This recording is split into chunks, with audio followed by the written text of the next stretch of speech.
वैशाख महीने के क्या नियम होते हैं, कैसे हमें व्रत उपास करते हुए स्नान के नियम लेने चाहिए, क्या क्या चीजें हमें दान करनी चाहिए, कैसे अपने मुख्य दरवाजे पर दीप दान करना चाहिए, या आप मुख्य दरवाजे पर जल का छिड़काव करना चाहते हैं तो वो हमें कैसे करना चाहिए, कैसे पूरे वैशाख महीने का हम लाभ ले सकते हैं। नमस्कार, वेलकम टू माय चैनल। मैं हूं मनीषा।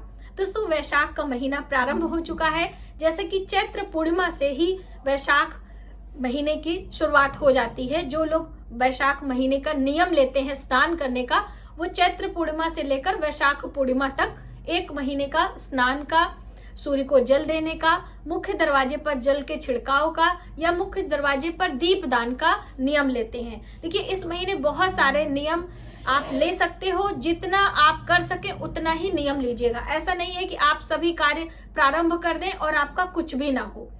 तो पहला नियम स्नान का होता है। तो आप सूर्योदय से पहले उठें और पवित्र नदियों में स्नान का नियम है। तो आपके घर के आसपास में पवित्र नदियां हैं तो आप जरूर स्नान करें। यदि आपके संभव नहीं है, आपके घर में कोई प्रॉब्लम है, तो पवित्र नदियों का जल आप अपने स्नान वाले जल में डालकर स्नान कर सकते हैं। और दोस्तों, यदि आप अधिक लाभ लेना चाहते हैं तो आप उसमें एक चीज जरूर मिलाएं। क्या मिलाना है? आंवले का चूर्ण, यानी पाउडर आंवला। ज्यादातर लोग बालों में जब लगाते हैं तो वहां पर आपको मिल जाएगा। आंवले का चूर्ण स्नान वाले जल में डालकर स्नान करने से हमारे जीवन में समृद्धि आती है। ठीक है। माता लक्ष्मी का संबंध आंवले से बताया जाता है और देव वृक्षों में आंवले का वृक्ष आता भी है। तो इसलिए आप आंवले का चूर्ण डालकर स्नान करें।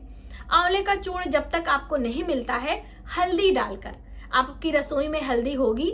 हल्दी गुरु ग्रह बृहस्पति को रिप्रेजेंट करती है और आप 1 पिंच, 1 चुटकी हल्दी अपने स्नान वाले जल में डालकर स्नान करें। ये पूरे महीने आपको स्नान के नियम में रखना है। और फिर भगवान सूर्य को 1 लोटा जल, इस पर मैंने एक सेपरेट वीडियो दी है और लाइव आकर भी मैंने आपके सभी सवालों के जवाब दिए थे। तो 1 लोटा जल भगवान सूर्य को नित्य प्रतिदिन आपको देना चाहिए। उगते हुए सूर्य को जल दें। तो ये 2 नियम हो गए आपके। अब अगला नियम आता है कि बहुत सारे लोग पूरे वैशाख के महीने का व्रत करते हैं। जैसे कि कार्तिक महीने का व्रत किया जाता है, माघ महीने का व्रत किया जाता है, अगहन के महीने के व्रत का नियम लोग लेते हैं। उसी प्रकार से वैशाख का महीना भी अपने आप में बहुत ही शुभ और पुण्यदायी होता है और माता लक्ष्मी, भगवान विष्णु का प्रिय महीना माना जाता है। इस महीने माता लक्ष्मी की पूजा उपासना करने से उनकी विशेष कृपा हमें मिलती है। इसलिए बहुत सारे उपाय आदि लोग इस महीने में करते हैं और शुभ मांगलिक कार्य तो इस महीने से प्रारंभ ही हो जाते हैं। इस महीने अक्षय तृतीया का पर्व मनाया जाता है। इसी महीने मोहिनी एकादशी आती है। आप सभी भगवान विष्णु के ही निमित्त पूजा उपासना वाला है। इसी महीने माता गंगा का अवतरण हुआ था धरती पर। इस महीने परशुराम जयंती मनाई जाती है। इसी महीने बांके बिहारी के चरणों के दर्शन भी होते हैं, यानी कि अक्षय तृतीया के दिन होता है। और अक्षय तृतीया के दिन आप अक्षय पुण्य प्राप्ति के लिए दान पुण्य करते हुए बहुमूल्य वस्तुएं खरीदें। और अबूझ मुहूर्त के नाम से जाना जाता है, तो आप कोई शुभ कार्य प्रारंभ भी कर सकते हैं। अक्षय तृतीया वैशाख मास की शुक्ल पक्ष की तृतीया पर मनाया जाता है, जिसकी वीडियो ऑलरेडी आपको मिल चुकी है। तो अभी व्रत का नियम कैसे लेना है? तो देखिए, सुबह स्नान, ध्यान, पूजा पाठ के साथ में एक समय जल और फल पर रहेंगे। संध्या के समय पूजा उपासना के बाद आप एक सात्विक आहार ले सकते हैं, यानी प्याज लहसुन का त्याग, मांस मदिरा का त्याग, चोरी चुगली निंदा का त्याग करते हुए हम दिन भर जल फल पर रहते हुए शाम को एक अनाज लेते हैं। मीठा नमक दोनों भी आप ले सकते हैं, क्योंकि गर्मियों की शुरुआत हो जाती है, गर्मी अधिक बढ़ जाती है, तो शरीर का ताप ना बढ़े, इसलिए जली आहार ज्यादा आपको लेना चाहिए। इससे आपका शरीर भी स्वस्थ रहता है। और दोस्तों, आयुर्वेद के अनुसार भी इस महीने के कुछ नियम बताए गए हैं, यानी इस महीने आपको क्या खाना चाहिए, क्या नहीं खाना चाहिए, आप व्रत करें अथवा ना करें। आने वाले दिनों में आपका शारीरिक स्वास्थ्य अच्छा हो, इसके लिए आयुर्वेद के अनुसार कुछ नियम हैं। तो पहला नियम है, तेल नहीं खाना चाहिए और ना ही तेल की मालिश करनी चाहिए। भोजन जो हम बनाएंगे वो शुद्ध घी में बनाएंगे या फिर हम कोई मीठे तेल में बनाएंगे, यानी कि तिल के तेल में या फिर मूंगफली के तेल में। सरसों के तेल का प्रयोग आपको कम करना चाहिए। उसका कोई आपको पाप पुण्य से अर्थ नहीं है, इससे आपके शरीर में पित्त दोष बढ़ता है। इसीलिए जली आहार यानी कि जल फल पर रहने की बात कही गई है। तो अभी आप तेल मालिश ना करें अपने शरीर पर, और आप इस महीने घी का सेवन करें, यानी कि मीठे तेल का इस्तेमाल करें अपने भोजन को बनाने में नित्य दैनिक। ये आपके स्वास्थ्य के लिए अच्छा है। और कषाय वाली चीज खाएंगे, कषाय जैसे कि करेला, जैसे कि नीम की कोपले। इस महीने आपने देखा होगा नीम की कोमल पत्तियां जो होती हैं वह बहुत ज्यादा होती हैं पेड़ों पर, तो वो कोमल पत्तियां सुबह निहार मुंह खाने की बात कही गई है। इससे आपका शरीर स्वास्थ्य अच्छा रहता है आने वाले दिनों में भी। तो चाहे मीठी नीम की कोमल पत्तियां हो और चाहे तीखी नीम की पत्तियां हो, ये आपको खाना चाहिए, इससे आपका शरीर अच्छा रहेगा। दूसरा, इस महीने दान करने के भी बहुत महत्व है। तो आप जैसे गर्मियों का सीजन है तो आप जल का दान करें, जल रखने का, यानी कि जिसमें हम जल भर के स्टोर कर सकते हैं, जैसे मिट्टी का घड़ा। तो अभी बहुत सारे लोग कहते हैं कि दीदी मिट्टी का घड़ा कोई यूज नहीं करता है, इतना छोटा घड़ा ऐसा रख देते हैं, उसको बेकदरी होती है, क्या है। तो आप जल रखने के और भी कोई पात्र, जैसे कि बॉटल, थर्मस आप दे सकते हो, फ्रिज में रखने वाली बॉटल आप ले लीजिए, अच्छा वो ले लीजिए, वो आप दान करिए। ग्लास ले लीजिए, जग ले लीजिए। और इन सबको जब आप दान करेंगे तो खाली नहीं करिएगा, ठीक है। लोटे का भी दान आप कर सकते हैं। एक कमेंट भी आया था कि दीदी हम लोटे का दान कर सकते हैं, तो बिल्कुल आप कर सकते हैं। लोटे में जल भर के उसके ऊपर कुछ मिष्ठान, मीठा, गुड़ आदि रखकर आप दान करें। इस महीने बेल का बहुत बड़ा महत्व है, तो बेल का दान भी बहुत पुण्यदायी होता है और बेल के शरबत और बेल का सेवन भी हमारे लिए बहुत अच्छा होता है। तो आपने ये दान के अंतर्गत आता है, तो आप इसको दान कर सकते हैं। जैसे अभी अक्षय तृतीया का पुण्य पर्व आएगा, उसमें ये सारी चीजें दान करना चाहिए। मोहिनी एकादशी का व्रत आता है, उसमें हमें ये सारी चीजें दान करनी चाहिए। या फिर हम बात करें गंगा दशमी की आती है, तो वो उस दिन आप दान कर सकते हैं, जिस दिन माता गंगा का अवतरण हुआ था धरती पर। तो आप समय समय पर दान पुण्य करते रहें। पशु पक्षियों के लिए भी जल की व्यवस्था करनी होती है। जैसे कि अभी नवरात्रि के दिनों में हम लोगों ने अपने घर पे जवारे लगाने के लिए एक पात्र लिया था ना, तो आप उसको फेंकिए नहीं, उसी में जल भर के अपने घर के आसपास कहीं भी जल भरकर कुछ दाने बिखेर कर आप रखेंगे, तो पंछी आएंगे और जल पिएंगे, दाने खाएंगे। ये छोटी छोटी चीजें दोस्तों, इसका बहुत बड़ा प्रभाव होता है। आप किसी की भोजन की व्यवस्था करते हैं, किसी के जल की व्यवस्था करते हैं, किसी को छांव देने की व्यवस्था करते हैं। इस महीने जितने भी देव वृक्ष होते हैं उनमें जल दान करने की भी बात कही गई है। अब देव वृक्ष कौन कौन से होते हैं फटाफट से समझ लीजिए। देव वृक्षों के अंतर्गत तो सबसे पहला बढ़िया सकारात्मक ऊर्जा से भरपूर हमारे हिंदू सनातन धर्म में सब घर में होता है तुलसी का पौधा।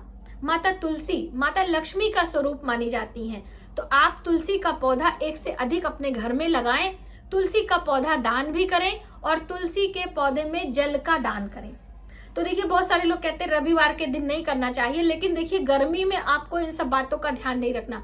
आपकी तुलसी सूख रही है तो आप कभी भी उसमें जल दे सकते हैं। उनको प्राण दान देने के लिए आप जल निरंतर उसमें डालें, ठीक है। दूसरी अहम बात, तुलसी में दीप दान की बात है, तो आप संध्या के समय दीप दान कभी भी करें। जैसे मुख्य दरवाजे पर आप कर रहे हैं तो संध्या के समय करें, या फिर सूर्य उदय से पहले, जब सूर्य का उदय नहीं है, सुबह सवेरे ब्रह्म मुहूर्त में जब हम उठते हैं तो उठते ही सबसे पहले बिना ब्रश, बिना किसी से बात किए, कुछ भी नहीं, 1 लोटा जल रसोई में जो रखा रहता है पानी, उसी से हम अपने मुख्य दरवाजे पर ऐसे साफ छिड़काव करते हैं। वो एक प्रकार का उपाय है। तो ये जल दान करके फिर आप अपने नित्य कार्य को करिए, झाड़ू लगाइए, पोछा लगाइए, नहाइए, धोइए, कुछ भी करिए, ये एक प्रकार का उपाय है। तो इस तरह से करना। अब बहुत सारे लोग सुबह ब्रह्म मुहूर्त में उठ ही नहीं पाते हैं, तो उनके लिए है आप संध्या के समय एक मीठा दीपक लगाइए। तो बहुत सारी बहनें कह रही थी दीदी आप मीठा दीपक, तो देखिए मीठा प्रैक्टिकली मैं आपको हो सकता है वीडियो लेकर आऊं, लेकिन ओरल हम आपको बता दें।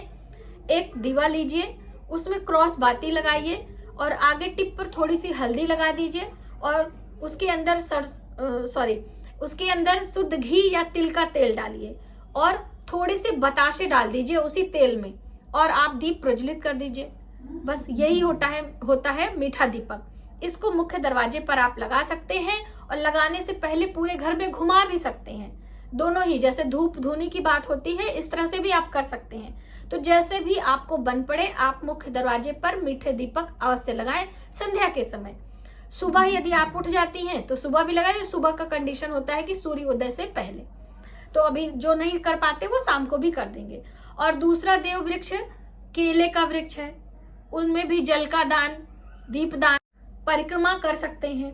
और दोस्तों परिक्रमा 7 बारी 5 बारी जितना आपका सामर्थ्य हो, क्योंकि बहुत सारे लोगों को चक्कर वगैरह आते हैं तो इस बात का भी हमें ध्यान रखना है। और अगला देव वृक्ष है आंवले का वृक्ष। तो देखिए तुलसी का वृक्ष, आंवले का वृक्ष आप अपने घर में लगा सकते हैं। केले का वृक्ष मुख्य दरवाजे पर छोड़कर बैक साइड में कहीं आप लगा लीजिए यदि आप गुरुवार का व्रत करते हैं तो, वरना घर पे भी केले का वृक्ष नहीं लगाया जाता है। उसी प्रकार से पीपल का वृक्ष देव वृक्षों में आता है। पीपल का वृक्ष, पीपल की जड़ों में जल सींचना, मीठा जल जिसमें कच्चा दूध, काला तिल, मिश्री डालकर 1 लोटा जल यदि हम सुबह सूर्योदय से पहले पीपल की जड़ों में डालते हैं, हल्दी वाला कच्चे धागे का सूत परिक्रमा करते हैं 8 बारी और वहीं पर बैठकर भगवान विष्णु के मंत्रों का जप करते हैं तो निश्चित ही हमारे घर में सुख समृद्धि आती है, हमारी मनोकामनाएं पूर्ण होती हैं। पीपल में जल दान वैशाख के महीने में बहुत ही पुण्यदायी माना जाता है। भगवान विष्णु का स्वरूप, भगवान विष्णु का वास होता है पीपल के वृक्ष में। लेकिन दोस्तों घर में पीपल आप ना लगाएं, ऐसी गलती आप ना करें। तो वहां जहां भी हो मंदिर वगैरह में आप जा सकते हैं। तो देखिए सब आप नहीं कर सकते हो, तो मैंने जितनी भी चीजें आपको बताई हैं, व्रत, सूर्यदेव को जल, सुबह स्नान, मुख्य दरवाजे पर जल का छिड़काव, मुख्य दरवाजे पर मीठे दीपक, या हम बात करें जल का दान, फलों का दान, अन्न दान, तो जो भी आप कर सकते हैं पूर्ण श्रद्धा भाव से और प्रेम पूर्वक नियम से करें, तभी उसका फल हमें मिलता है। तो मुझे उम्मीद है कि वैशाख के महीने का महत्व और व्रत उपास करते हुए आपने कुछ ना कुछ दान अवश्य करना है और पंछियों के लिए जल की व्यवस्था आप अवश्य करें। इससे आपके पुण्यों में बढ़ोतरी होगी। जैसे मछलियों को आटा गोली खिलाने की होती है, चींटियों के लिए 1 वर्ष के लिए भोजन की व्यवस्था, इसी प्रकार से गर्मियों में जेठ और वैशाख के महीने में जल से भरा पात्र हम पथिक के लिए रखते हैं, जिसे आप कहते हैं नहीं पौशाला आप समझते हैं ना। जल की व्यवस्था जगह जगह पर घड़े में जल का दान होता है, इसी प्रकार से पंछियों के लिए किया जाता है। तो ये सभी कार्य आप करें और अपने जीवन में पुण्य की बढ़ोतरी करें, अपने परिवार के साथ आनंद पूर्वक जीवन व्यतीत करें। तो बस आज की वीडियो में इतना ही। यदि हमारी जानकारी आपको थोड़ी सी भी हेल्पफुल लगे तो प्लीज वीडियो को ज्यादा से ज्यादा लोगों में शेयर करें, आने वाले वीडियो के लिए सब्सक्राइब करें। मिलते हैं एक नई जानकारी के साथ नए वीडियो में, तब तक आप अपने परिवार का ख्याल रखें। जय।